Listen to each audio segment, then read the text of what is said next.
نوری نەمر.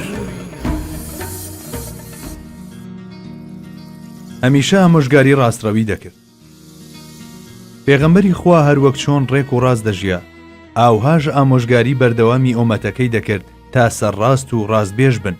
جا لێرەدا بە مەبەستی بەهرەمەندبوون لە فەڕ و بەرەکەتی ئەو فەرمودانە هەندێکیان بە نمونە دەهێنینەوە. اضمنوا لي ستا من أنفسكم أضمن لكم الجنة اصدقوا إذا حدثتم وأوفوا إذا وعدتم وأدوا إذا اؤتمنتم واحفظوا فروجكم وغضوا أبصاركم وكفوا أيديكم. شەشتم لە خۆتاندا بۆم سۆگەر بکە، منیش چوونە بەهەشتان بۆم سۆگەر دەکەم. کە قسەتان کرد ڕازگۆ بن، کە پەیمانتاندا بیبەنە سەر، ئەمین و دەستپاک داوێنتان بپارێزن، چاوتان لە ئاست حەرامدا بپۆشن، دەستتان لە حەرام بەدوور بکرن. بەڵێ، پێغەمبەری خوا تیر ئاسا هەمیشە ڕێک و ڕاست ژیاوە، داوای دەکرد هەموانیش هەر بەو شێوەیە بژین، تەنانەت بەو سەداقەتە تایبەتی خۆی گەیشتە خاڵێک کە لە نێوان ئیمکان و وجوبدا بوو.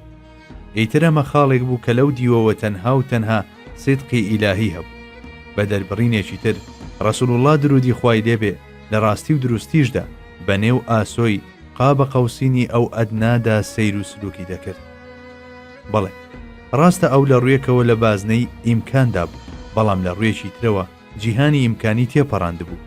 هەروەک قازی عەیاض لە باسی میعراجدا دەڵێ، حەزرەتی موحەممەد گەیشتە شوێنێک نەی دەزانی پێی دەچوێ دابنێ، پێی وترا پێیەکت لەسەر پێیەکەی ترت دابنێ. بەڵێ، ئەو لە هەموو ڕوویەکەوە مرۆڤ بوو، بەڵام ڕاستی و دروستیەکەی بۆ وەها پلەیەک بەرزیان کردبووە. ئامۆژگاری ئێمەش دەکات لەسەر هەمان خەسڵەت و دەفەرموێ، بەڵێنی ڕاستبێژیم بدەنێ و درۆ ئاوێتەی ژیانتان مەکەن، منیش بەڵێنی بەهەشتان دەدەمێ. لە فەرمودەیەکی تردا دەفەرموێ، دع ما يريبك إلى ما لا يريبك فإن الصدق طمأنينة وإن الكذب ريبة. واز بێنە لە شتێک کە گومانی لێ دەکرێت بۆ شتێک کە گومانت لێی نییە، چونکە ڕازگۆیی دڵنیاییە و درۆژ گومان و دڵەڕاوچەیە. هەروەها دەفەرموێ، تحروا الصدق وإن رأيتم أن فيه الهلكة فإن فيه النجاة. هەردەم بە شوێن ڕاستیدا بڕۆن، تەنانەت ئەگەر لاشتان وابوو بەهۆیەوە تیا دەچن، بزانن کە ڕزگاربوونی تایە. لە فەرمودەیەکی تردا دەفەرموێ، عليكم بالصدق فإن الصدق يهدي إلى البر وإن البر يهدي إلى الجنة وما يزال الرجل يصدق ويتحرى الصدق حتى يكتب عند الله صديقا وإياكم والكذب فإن الكذب يهدي إلى الفجور وإن الفجور يهدي إلى النار وما يزال الرجل يكذب ويتحرى الكذب حتى يكتب عند الله كذابا. پێویستە ڕازگۆ بن، چونکە ڕازگۆیی ڕێپیشاندەرە بەرەو چاکە، چاکەیش ڕێنیشاندەرە بەرەو بەهەشت. کەسی وا هەیە بەردەوام ڕاست دەڵێ و بە دوای ڕاستی و ڕازگۆییدا دەگەڕێ، هەتاوەکو لە لای خوا بە ڕازگۆ دەنووسێ. نەکەن هەرگیز درۆ بکەن، چونکە درۆکردن سەر دەکێشێ بۆ خراپە و بەدڕەفتاری، خراپەکاریش ڕێی دۆزەخ پیشان دەدا. کەسی وا هەیە هەمیشە درۆ دەکات و بە دوای گفتار و کردداری درۆ داوێڵە تا ئەوەی لە لای خوددا بە درۆزن تۆمار دەکرێت. ڕزگاربوون و سەرفرازی لە ڕازگۆییدا. مرۆڤ ئەگەر بشمرێت لە پێناو ڕاستیدا، ئەوە تەنها یەک جار دەمرێت، کەچی هەر درۆیەک بۆ خۆی مردنێکە. کەعبی کوڕی مالیک ڕەزای خوای لێبێ دەفەرموێ، من بەهۆی ڕازگۆییمەوە ڕزگارم بوو. بەڵێ، هەر کات باز لە ڕازگۆیی دەکرێت، مەحاڵە ئەومان بەبیردانێت. کەعبی کوڕی مالیک ڕەزای خوای لەسەر بێت بلیمەتێکی ئەوتۆ بوو، وتەکانی هێندەی شمشێرەکەی و شمشێرەکەیشی هێندەی وتەکانی تیژ و بڕندە بوو. شاعیر و قسەزانێکی بەتوانا بوو، بە شعرەکانی ورەی کافرانی سەرە و ژێر دەکرد. یەکێشیش بوو لەوانەی لە عەقەبەدا بەیعەتیان بە پێغەمبەری خوا درودی خوای لێبێدا بوو، بۆیە بە یەکێک لە پێشەنگەکانی ئەنساردا دەنرا. بەڵام ئەم هاوڵە بەڕێزە نەیتوانی بەشداری غەزای تەبوک بکات. تەبوک جەنگێکی سەخت و تاقەت پڕوکێن بوو. لەم جەنگەدا مشتێک مرۆڤ لەگەڵ سوپای بێشماری ڕۆمدا هەم لە جەرگەی بیابانی وشک و هەڵقرچێنەردا دەستە و یەخە دەهات. بەم نیاز و خەیاڵەوە کەوتنە ڕێو ئەو قارەمانەتیان نوان. ئەوان پاداشتی ئەمەیان بۆ نووسرا، بەڵام پێکدادان ڕووی نەدا و ئەو جەنگە ترسناکەش تەنها لە یادگەکان دامایەوە. پێغەمبەری خوا درودی خوای لێبێ لە هەموو غەزاکانی تردا جوڵە سەربازیەکانی بەنەهێنی دەهێشتەوە، کەچی ئەم جارەیان بە ئاشکرا کەوتە ڕێو هەموانی بانکێشت کرد بۆ جیهاد، کەچی کەعب سەرەڕای ئەم بانگەوازە ئاشکرایەش هەر بەشدار نەبوو. ئێستا با لە زاری خۆیەوە کورتەیەک لە بەسەرهاتەکەی ببیستی. هەمووان بۆ ئەم جەنگە بانکێشت کرا. دیار بوو جەنگێکی دژوار لە پێشدا بوو، بەڵام خوای گەورە تەقدیری نەکرد بوو پێکدادان ڕووبدات. بۆیە ئەم جوڵە سەربازیە تەنها لە چوارچێوەی ئەزمونێکی پراکتیکی دامایەوە. جا نازانم پێغەمبەری خوا لە سەرنجامی جەنگەکە ئاگدار کرا بۆ یان نا، بەڵام بایەخێکی جیاوازی بەم غەزایە دەدا. منیش وەکەر کەسێکی تر ئامادەکاریەکانم تەواو کرد، تەنانەت تا ئەو ڕۆژە بۆ هیچ غەزایەکی تر ئاوا خۆم بە چاچی ئامادە نەکرد بوو. زۆری نەبرد، سەروەری هەردوو دنیا عەلەیهی سەڵاتی وەسەلام فەرمانی جوڵەی دا و سوپا کەوتە ڕێ. منیش هەر بە خۆم دەوت هەر چۆنێک بێت پێیان دەگەمەوە. لەمڕۆوە متمانەم بە خۆم هەبوو، هیچ سەرقاڵیەکیشم نەبوو، کەچی هەر دەموت ئەمڕۆ ناسبەی. هەتا ڕۆژان تێپەڕین و گەیشتنەوەم بە ڕەسوول الله بوو بە کارێکی مەحاڵ. ئیتر دەبوایە بە ناچاری چاوەڕێم بکردایە، کردیشم، بەڵام چ چاوەڕوانیە، هەر سەعاتێکی بە چەندان ڕۆژ لێم دەڕۆیش. سەرنجام هەواڵی گەڕانەوەی پێغەمبەری خوا لە هەموو لایەکەوە بیسترا. جاخۆ هەموو جارێک هەروە بوو، هەر کە دەنگ و باسی نزیکی هاتنەوەی بڵاو دەبووەوە، مەدینە سەر لە نوێ دەبوژایەوە. ئێستاش خەندە و شادی لەسەر ڕوخساری هەمووانە، چونکە پێغەمبەری خوا درودی خوای لێبێ دەگەڕایەوە. لە کۆتاییدا ساتی چاوەڕوان کراو هات، سوپای موسڵمانان گەیشتنە مەدینە. پێغەمبەری خوای درودی خوای لێبێ وەک نەریتی خۆی سەرەتا سەردانی مزگەوتی کرد و دوای دوو ڕکات نوێژ دەستی کرد بە پێشوازیکردنی موسڵمانان. خەڵکی پەیتا پەیتا دەهاتنە خزمەتی، ئەوانش کە بەشداریان نەکردبوو بیانویان دەهێنایەوە. تەنانەت زۆرێک لەوانەی حاڵیان وەک من بوو بیانویان دەهێنایەوە و پێغەمبەری خوش بیانوەکەی قبول دەکردن. جاخۆ منیش دەمتوانی هەمان شت بکەم، چونکە لە ڕووی توانای قەناعات پێهێنان و قسە زانیەوە لە هەمویان شارەزاتر بوو. بەڵام بەبێ بوونی هیچ عوزرێک چۆن دەکرا لەگەڵ پێغەمبەری خوادا درۆ بکەم. درۆم نەکرد، نەمتوانی درۆ بکەم، کە چوو مەحزوری بە بزەیەکی سەرزەنشدا مێزەوە کە دڵی کوناو دەرکردم، ڕووی تێکردم و فەرمووی لەکوێ بووی؟ منیش بێکەم و زیاد حاڵەتەکەم چۆن بوو ئاوام بۆ جێڕایەوە. لە پاش قسەکانم ڕووی لێوەرجێڕام و لەژێر لێەوە فەرمووی هەستە بڕۆ. ئیتر منیش بەم حاڵەوە چوومە دەرەوە، کە هۆزەکەم منیان بەم حاڵەوە دی، دەوریان لێدام و هانیان دەدام منیش بیانوێک بدۆزمەوە تا خۆمی پێ دەرباز بکەم. تەنانەت وەک بڵێ قسەکانیان تاوێک لە دڵمدا جێی خۆیان کردەوە. بەڵام یەکسەر هاتمەوە خۆم و پرسیم هیچ کەسێکی تر هەیە وەک من بێت؟ لە وەڵامدا ناوی دوو کەسی تریان پێوت، مرارەی کوڕی ڕەبیع و هیلالی کوڕی ئومەیە.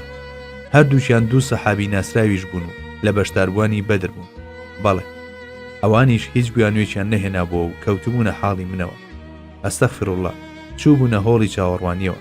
هەردووچیان کەسانێک بوون شایانی چاولێکردن بوون، بۆیە منیش بڕیارمدا وەک ئەوان بم و هیچ عوزرێک نەهێنمەوە. لەو ماوەیەدا فەرمانێک سەبارەت بە هەرسێکمان دەرچوو. ئیتر لەوە دووە هیچ مسڵمانێک قسەی لەگەڵدا نەدەکردی.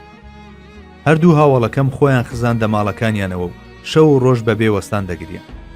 جا لەبەر ئەوەی من گەنجترینیان بووم دەچوومە دەرەوە و لە کاتی نوێژەکانیشدا لە مزگەوت ئامادە دەبوو، بەڵام هیچ کەس نەیدەدواندم. زۆربەی کاتەکانم لە مزگەوت بەسەر دەبوو. جاری وا دەبوو بۆ بینینی خەندەیەکی پێغەمبەری خوا بەڕوومدا چەندین ماوەی دوور و درێژ چاوەڕوانیم دەکرد، بەڵام هەیهات هەموو جارەکان بە دڵشکاوی دەگەڕامەوە. ئەو زاتەی کە هەرگیز خەندەی لە ڕوخساری نەدەبڕا، بۆ جارێکیش بێ تەماشای نەکردم و بزەیەکی بەڕوومدا نەنوە. زۆر جار کە سەلامم دەکرد چاوم دەبڕیە لێوەکانی تا بزانم هیچ جوڵەیەک دەکایان نا، بەڵام وەرە ببینە بچووکترین جوڵەشی نەدەکرد. زۆر جار کە نوێژم دەکرد بەلا چاوێک تەماشام دەکرد. کاتێک دەستم دەکرد بە نوێژ تەماشای دەکرد، بەڵام هەرکە لە نوێژەکە تەواو دەبووم یەکسەر نیگاکانی لێ بزر دەکردم. 50 ڕۆژی ڕەبەق ئاوا تێدەپەڕی. ئیدی کەسەکان جێگاکان هێن نامۆ ببوون لە بەرچاوم، وام دەزانی لە وڵاتێکی بێگانەدا. ڕۆژێکیان چوون بۆ بینینی ئەبوو قەتادەی ئامۆزام. کە زۆرم خۆش دەویست و ئەویش منی وەک گیانی خۆی خۆش دەویست. لە دیواری باخەکەیەوە خۆم هەڵدایە ژوورەوە و چوون بۆ لای. سەلامم لێ کرد، بەڵام وەڵامی سەلامەکەی نەدایەوە. لێم پرسی بۆ خوا بڵێ باوەڕ ناکەی کە خوا و پێغەمبەرەکەیم خۆش دەوێت؟ ئەم جارێکی وەڵامێکی نەدامەوە. 3 جار ئەم پرسیارم لێ دووبارە کردەوە تا لە جاری سێم داوتی خوا و پێغەمبەرەکەی باشتر دەزانن. ئەمەی وت و بەجێی هێشتم. دەتوت دنیام بەسەردا ڕووخاوە. آخر هەرگیز چاوەڕوانی هەڵوێستی وام لە ئەبوو قەتادە نەدەکرد. دڵم پڕ بوو دامە پڕمەی گریان. جارێکیشیان کە لە کۆڵانەکانی مەدینەدا دەسوڕامەوە گوێم لێ بوو پیاوێک سۆراغی منی دەکرد. خەڵکەکەیشی منیان پیشاندا. پیاوەکە هاتە لام و نامەیەکیشی بەدەستەوە بوو. نامەکە لەلایەن پاشای غەسانەوە بوو بۆ من نێردرا بوو. پاشان لە نامەکەیدا بانکێشتی دەکردم بۆ مەملەکەتەکەی و نووسی بووی. بیستومە هاوڵەکەت دەستبەردارت بۆ و دایبڕی. جا بۆیە وەرە لای ئێمە، چونکە کەسانی وەک تۆ لای ئێمە قەدر و قیمەتیان بەرزە. دوای خوێندنەوەی نامەکە لە دڵی خۆم داوتم ئەمەش تاقیکردنەوەیەکی ترە، بۆیە نامەکەم دڕاند و خستمە ناو ئاگرەوە. چلەمین ڕۆژ بوو پێغەمبەری خوا کەسێکی نەر تا پێمان ڕابگەێنێت کە پێویستە لە خێزانەکانمان دوور بکەوینەوە.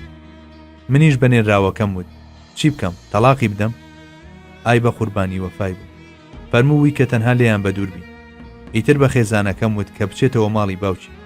لەم نێوەندەشدا خێزانەکەی هیلال بە مەرجی خزمەتکردنی هاوسەرەکەی داوای مۆڵەتی کردبوو، چونکە هیلال کەسێکی بەتەمەن بوو نەی دەتوانی ئیشەکانی خۆی ڕابپەڕێنێت. پێغەمبەری خوش مۆڵەتی دابوو. هەندێک کەسیش پێشنیاری ئەوەیان بۆ کردم منی شەمان شت بکەم، بەڵام قبوڵم نەکرد. ڕاستیەکەی نەمدەزانی هەڵوێستی پێغەمبەری خوا لە بەرامبەر تەکلیفێکی وادا چۆن دەبێت. ڕۆژان هاتوو ڕۆژان ڕۆیشت 50 ڕۆژی تەواومان بەم شێوەیە بردەسەر.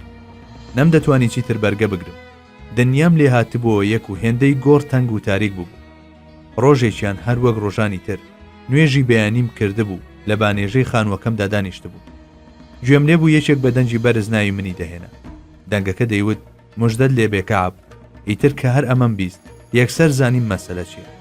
بۆیە ڕاستەوخۆ چوومە سوزدە و ئەو ڕۆژە لە دوای نوێژی بەیانی پێغەمبەری خوا لێ خۆشبوونمانی ڕاگەیاندبوو.